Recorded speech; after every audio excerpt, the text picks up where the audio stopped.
Welcome to economical institute guys. और आज हम लोग डिस्कस करने वाले हैं आईआईटी जैम के क्वेश्चंस। ठीक है, तो चलिए गाइस हम लोग डे 35 का पहला सवाल करते हैं जो कि आईआईटी जैम 2024 क्वेश्चन नंबर 7 से लेकर क्वेश्चन नंबर 9 तक। ओके ओके, तो गाइस क्वेश्चन नंबर 7 आपको गिवन है कि which of the following measures was not initiated by the government of India as a part of economic reform in 1991।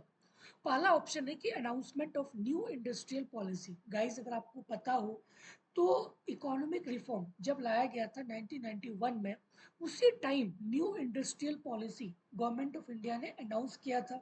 और इस policy का बेसिकली एम क्या है कि हमारे इकोनॉमी को लिबरलाइज करना by reducing the government control over the industries and promoting the private sector participation. ठीक है, तो इसका मतलब कि ओपनिंग अप इकोनॉमी। तो गाइस ये तो पार्ट था। ये तो आपका बिल्कुल सही है, बट आपको यहाँ पे पूछा गया कि not initiated. Not initiated, okay. Option number B, full convertibility of rupee on the capital account. Guys हम लोग जानते हैं कि बैलेंस ऑफ पेमेंट में दो अकाउंट होता है, एक आपका होता है कैपिटल अकाउंट और दूसरा आपका होता है करंट अकाउंट।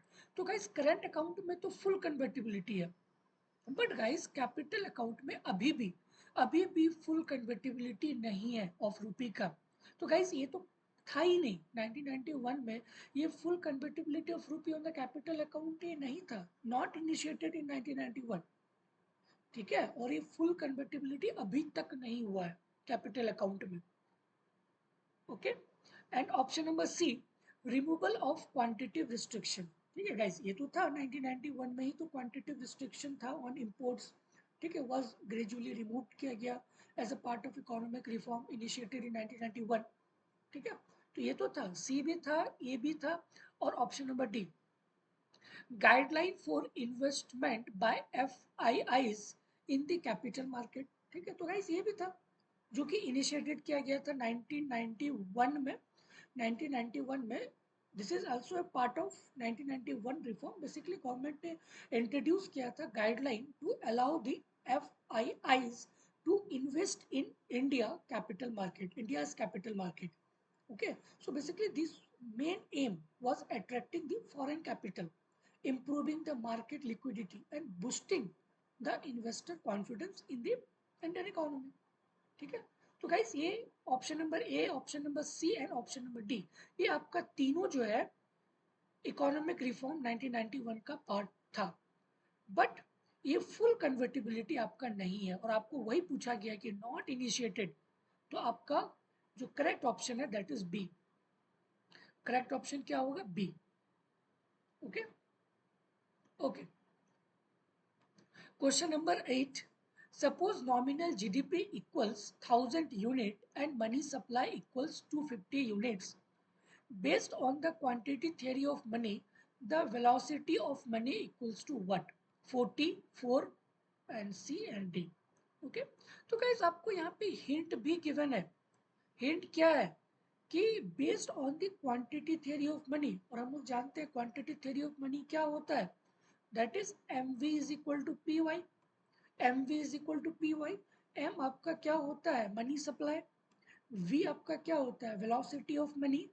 और पी आपका प्राइस लेवल, और वाई आपका रियल जीडीपी। जब प्राइस इनटू रियल जीडीपी करते हैं तो ये हमें क्या देता है? Nominal GDP. हाँ, ये हमें क्या देता है? Nominal GDP. ओके ओके, तो गाइस आपको यहाँ पे सब चीज पता है, just find the value of velocity. ठीक है, तो यहाँ पे आपको गिवन क्या है? ओके, तो आपका नॉमिनल जीडीपी जो पी वाई, ये कितना गिवन है? That is 1000 unit. Nominal GDP is 1000 unit. So 1000 unit आपको गिवन है।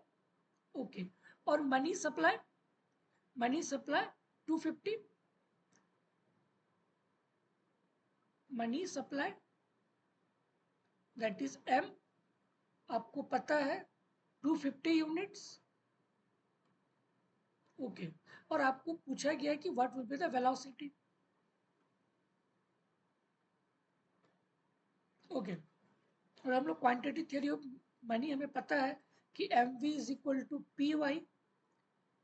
एम गिवन है 250 into V is equal to P Y. py is 1000, तो यहाँ से v इक्वल टू क्या आएगा, 1000 डिवाइडेड बाय 250, तो 0 एंड 4, तो यहाँ से आपका v का वैल्यू क्या आएगा, 4, तो velocity of money is 4, simple, option number B. Okay, simple guys, आपको सिंपल पूछा गया कि वेलोसिटी ऑफ मनी क्या होगा, simple. Okay okay, question number 9, आपको गिवन है कि let S1 xy belongs to real number and x plus y greater than equal to 1, x plus y less than equal to 2 and y is greater than equal to x square, और यहाँ पे जो x और y का value है ये दोनों positive है, ठीक है। तो जब भी अगर आप इसको ड्रॉ करोगे तो ये ओनली फर्स्ट क्वाड्रेंट पे ही आएगा, क्यों, क्योंकि x और y दोनों पॉजिटिव है और x और y दोनों पॉजिटिव फर्स्ट क्वाड्रेंट में होता है। ओके, सिमिलरली गाइस आपको S2 भी गिवन है, ये सेम है, ये भी सेम है, ये भी सेम है, बट यहाँ पे आपको जस्ट डिफरेंट है, ठीक है। y is less than equal to x square, y is less than equal to x square, और x और y यहाँ पे भी पॉजिटिव है, तो इसका मतलब कि जो S1 है ये कहाँ पे आएगा, फर्स्ट क्वाड्रेंट में आएगा। उसी तरह से S2 जो है ये भी आपका फर्स्ट क्वाड्रेंट में आएगा, क्यों, क्योंकि x और y दोनों पॉजिटिव है।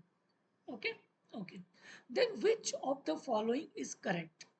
Both S1 S2 are convex set, S1 is convex but S2 is not convex, या फिर S2 is convex but S1 is not a convex, and neither S1 nor S2 are convex set, ठीक है। तो guys ये आपको बताना है। Okay, तो गाइस जब मैं इसको ड्रॉ करूंगा, ठीक है, ग्राफ में, तो S1 आपको क्या गिवन है, x1 is equal to x1 equal to xy belongs to r square and x plus y x plus y greater than equal to 1, x plus 1 greater than equal to 1 and x plus y less than equal to 10 and y is greater than equal to x square। Okay, done. तो guys जब मैं इसको draw करूंगा, let's say ये आपका x axis है, ये आपका y एक्सिस है, ठीक है। और guys x plus y greater than equal to y, so x और y, तो जब x का वैल्यू 0 होगा तो y क्या होगा, 1 होगा, और जब y का वैल्यू 0 होगा तो x क्या होगा, 1 होगा। तो मतलब कि 1 1 कहीं यहाँ पे आएगा, 1 और 1, तो जस्ट ड्रॉ दिस, ठीक है, 1 1 कहीं यहाँ पे आएगा। Okay, similarly guys x plus y equal to 2, similarly x का वैल्यू जब 0 होगा तो y क्या होगा, 2 होगा, और y जब 0 होगा तो x क्या होगा, 2 होगा, तो मतलब 2 2, यहाँ पे कहीं 2 और यहाँ पे कहीं 2, ठीक है। तो जब हम उसको ज्वाइन करेंगे,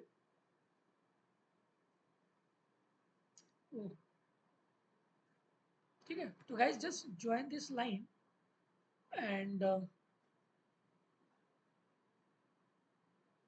ठीक है, तो ये आपका आएगा, बट ये आपका क्या लेस देन है, लेस देन मतलब ये वाला रीजन, ठीक है, लेस देन मतलब ये वाला रीजन, और ये आपका ग्रेटर है मतलब ये वाला, तो दोनों का कॉमन रीजन क्या है, ये वाला है, हाँ, दोनों का कॉमन रीजन ये वाला है, दिस पार्ट। ओके, बट हमें ओनली फर्स्ट क्वाड्रेंट में लेना है ना, ओनली फर्स्ट क्वाड्रेंट, तो this is the common part ना, ये वाला एरिया कॉमन पार्ट होगा। ओके,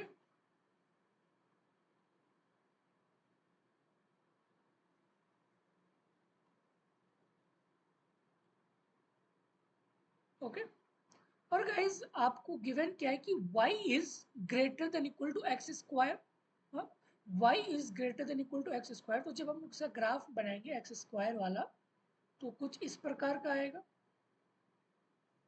कुछ इस प्रकार का आएगा,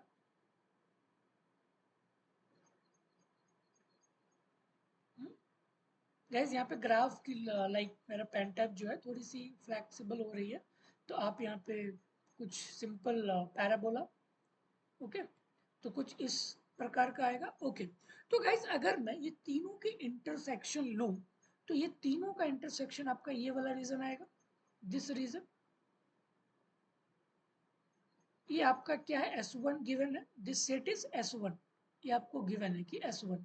सिमिलरली गाइस जब अगर हम लोग S2 को ड्रॉ करेंगे, S2 इज इक्वल टू क्या है, ये सेम है, x plus y less greater than equal to 1, x plus y less than equal to 2 and y is less than equal to x square। ये आपका set क्या है, S2 है, ठीक है, y is less than equal to x square। और ये आपका क्या है, x and y greater than equal to 0, इसका मतलब कि ये भी आपका फर्स्ट क्वाड्रेंट में ही आएगा। ओके, ये भी आपका फर्स्ट क्वाड्रेंट में ही आएगा। ओके, तो गाइस जब आप देखो तीनों का इंटरसेक्शन लोगे तो ये वाला एरिया आएगा, so that is your S2, that is your S1, ठीक है, that is your S1 and that is your S2। Okay, तो गाइस अब आपको यहाँ पे पूछा गया कि convex set, convex set, simply convex set. तो गाइस आप कोई भी दो पॉइंट उठाओ, ठीक है, मैं इसको इरेज करता हूँ, ठीक है,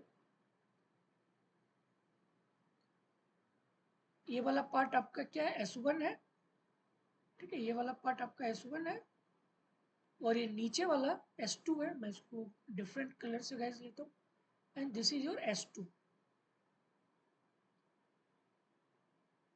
ठीक है, this is your S2। Okay guys आप कोई दो पॉइंट उठाओ, ये विद इन सेट लाइज कर रहा है, उसी तरह से ये भी पॉइंट उठाओ, ये भी पॉइंट उठाओ, तो ये दोनों को जब ज्वाइन करोगे तो ये भी विद इन सेट में लाइज कर रहा है, ठीक है, विद इन सेट में लाइज कर रहा है। तो गाइज S1 तो आपका क्या है, कॉन्वेक्स है, ठीक है, S1 is convex set, but guys S2 आपका कॉन्वेक्स सेट नहीं है। यहाँ पे तो ठीक है, आप कोई दो पॉइंट को उठा रहे हो तो ये तो आपका लाइज कर रहा है, जैसे यहाँ पे दो पॉइंट को उठा रहे हो ये तो लाइज कर रहा है। बट अगर आप यहाँ से दो पॉइंट को उठाओगे ना, लेट से ये दो पॉइंट, तो ये अभी भी जो है ये S1 में लाइज कर रहा है, भले ही S2 में है बट अभी भी ये S1 में लाइज कर रहा है। So guys S2 is not a convex set, S2 is not a convex set, ठीक है। तो गाइज ये जो पैराबोला का जो ग्राफ है ना, थोड़ी सी टिल्ड हो गई है, जब आप इसको अच्छे से बनाओगे देन लेट्स से कि मैं इसको बनाता हूँ।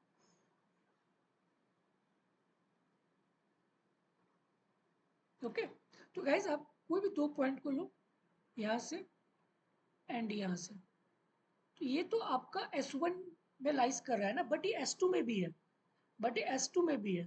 तो अगर मैं S2 से देखूं उसको, तो ये अभी भी S1 में लाइज कर रहा है, तो इसका मतलब है कि S2 आपका कॉन्वेक्स सेट नहीं है, ओनली S1 ही आपका क्या है, कॉन्वेक्स सेट है, ठीक है। तो इसका जो करेक्ट ऑप्शन होगा क्या होगा कि S1 is convex set but S2 is not a convex set। Okay, S1 is convex set but S2 is not a convex set guys, this is the reason कि अगर हम लोग एंड पॉइंट लेंगे तो अभी भी एंड पॉइंट जो है S1 वाले सेट पे लाइज कर रहा है, बट हम देख किसको रहे हैं, S2 को, ठीक है। तो इसका मतलब है कि S2 जो है हमारा कॉन्वेक्स सेट नहीं है, दैट्स इट। ओके, तो इसका करेक्ट ऑप्शन क्या होगा, बी होगा। Okay, correct option is B. Okay, okay guys, तो अभी तीन कोर्स जो कि integrated MA MSc foundation course 2025 के लिए पूरी complete syllabus, live and recorded lecture, portal access, mock test, assignment, e notes, all PIQ video solution, ठीक है, तो ये आपका फाउंडेशन बैच है। और दूसरा सिर्फ और सिर्फ क्वेश्चन प्रैक्टिस के लिए आपका IIT गेट और IIT जैम के लिए only question practice, topic wise आपको क्वेश्चंस कराए जाएंगे सारे सब्जेक्ट के लिए, ठीक है। और तीसरा आपका IIT GATE IIT JAM foundation batch, ठीक है, सिर्फ और सिर्फ IIT सिलेबस पे बेस्ड है, ठीक है। तो गाइज मैं तीनों का लिंक जो है डिस्क्रिप्शन पे दे दूंगा। और गाइज जो कि 1 अगस्त से, सॉरी 1 सितंबर से ओनली CUT 2025 के लिए टॉपिक वाइज क्वेश्चंस आपको जो कराए जाएंगे, और इसमें आपका ऑल PIQ रहेगा, CUT, JNU SIS, SSS, IGIDR, SCU, SNU, Ashoka, ठीक है। तो ये आपका लाइव होगा, अगर आप लाइव नहीं देख पाते तो आपको रिकॉर्डेड लेक्चर्स मिलेंगे, पोर्टल एक्सेस होगा, ऑल PIQ होगा टॉपिक वाइज, फिर ये कंप्लीट होने के बाद आपको मॉक टेस्ट भी दिया जाएगा। और गाइज ये जो क्लास रहेगा ऑल्टरनेट डे में, और आप टाइम देख सकते हो, ठीक है। तो गाइज 1 सितंबर से गाइज ये बैच स्टार्ट हो रहा है। प्लीज गाइज इस बैच को आप बिल्कुल भी मिस मत करना, क्योंकि हम लोग यहाँ पे कंप्रीहेंसिव गाइज क्वेश्चन को डिस्कस करेंगे, ठीक है। तो guys just contact this number 9122096623, okay. And I hope guys कि आपको ये वीडियो पसंद आई होगी, okay. So thank you guys, bye bye.